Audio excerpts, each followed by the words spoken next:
श्री स्वामी समर्थ सगळ्यांना। सकाळी सकाळी स्वामींची पूजा झाली, छान गजरा अर्पण करायचा होता मला आणि मला आज जायचं होतं दिंडोरी प्रणित केंद्रामध्ये आणि त्याच्यामुळे घरातले जे पण काही कामं आहेत सकाळचे तर ते पटापट आवरून घेतले आणि स्वामींच्या दर्शनासाठी जायचं असलं ना तर खूप आतुरता असते, त्याच्यामुळे ना किती पटकन आवरावं किती नाही असं होऊन जातं।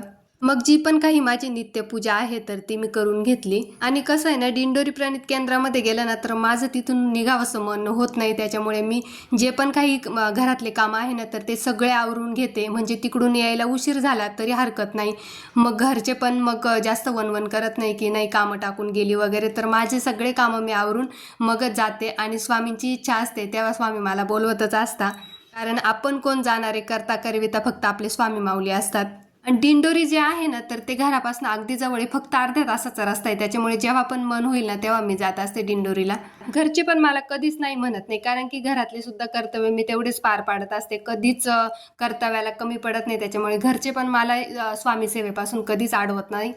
केंद्रामधून मला स्वामींसाठी पण छोट्या मोठ्या काही वस्तू खरेदी करायच्या होत्या, ज्या की इथे मिळत नाही आणि त्या आपल्याला पाहिजे तशा मिळतात दिंडोरीमध्ये, त्याच्यामुळे मी आहे ना तिथूनच काही वस्तू आणत असते आणि स्वस्तात पण मिळतं। तर बघा हे आहे आमचं दिंडोरी प्रणित केंद्र, अगदी आजूबाजूला शेती आहे आणि भर उन्हाळ्यात सुद्धा इथे थंड वाटतं, इतकं छान वाटतं की म्हणजे मन असं प्रसन्न होतं इथे जर आलं तर। आणि तुम्ही पण जर म्हणजे आसपास राहत असेल, अजून म्हणजे थोडंसं लांब राहत असाल आणि दिंडोरीला आलेलं नसेल तर नक्की या आणि आपल्या आयुष्यात ज्या पण काही समस्या असतात तर त्याच्यावर उपाय जे आहेत तर ते आपले गुरुमाऊली एकदम परफेक्ट देतात, तर नक्की येऊन बघा। आज सोमवार होता त्याच्यामुळे एवढी काही गर्दी नव्हती, त्याच्यामुळे मोकळं दर्शन झालं, अगदी छान दर्शन झालेलं आहे। व्हिडिओ काढायला तर कोणी नव्हतं, पण मग आजूबाजूला एक दोन दीदी दिसल्या का मग त्यांना सांगायचं दीदी व्हिडिओ काढ, रिक्वेस्ट केली आणि आतमध्ये व्हिडिओ काढू देत नाही, त्याच्यामुळे मी जेवढा शक्य होईल तेवढाच व्हिडिओ काढलेला आहे आणि नियमाच्या बाहेर जाऊन आपल्याला पण चांगलं वाटत नाही ते।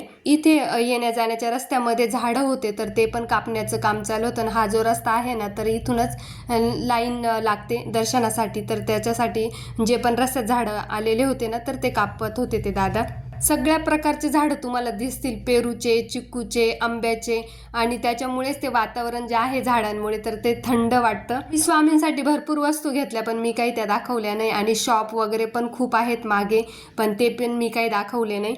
आणि मला रात्रीच्या ज्या सेवा करायच्या म्हणजे प्रहर सेवा तर त्या 12 करायच्या आहे वर्षातून, तर तेच विचारायला मी इथे आलेले होते।